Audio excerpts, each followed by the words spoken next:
กาแค่ป้อมกูจิก้นมื้อนี้ก็มาตามหาหน่อไม้บุญเนาะไม้บุญอยู่ตลาดหลัก14เนาะขายขนมจีนอยู่แถวเลยแถวนี้เนาะตอนนี้หยุดจุดเลยมองไปเลยเห็นหยุดจุดเลย อยู่แถวใดเด้เนาะคือ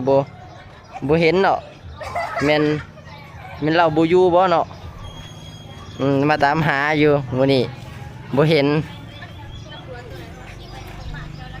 จิแม่นอยู่แถวใดวะเนาะโต๊ะนี้หรือโต๊ะนั้นวะมาตามหาอายอยู่บ่เห็นเนาะ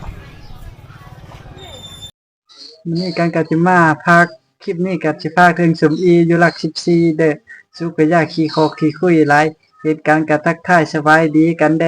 กันก็มาแจกเสือก็จัดตามคำขอซื้อแล้วเนาะกันก็แจกครั้งนี้ก็ถือว่าโอเคอยู่แต่ว่าเสียหลายว่าคลิปหรือว่ารูปบ่ได้เอาลงเนาะเขาบ่อนุญาตให้เอาลงกันก็เลยว่าถ่ายไปตามที่ว่าเพิ่นอยากให้กันเอาลงกันก็เลยจัดตามคำขอเนาะถือว่าเนาะแต่ว่าการไปแจกเสือครั้งนี้ก็ถือว่าบรรยากาศดีพอสมควร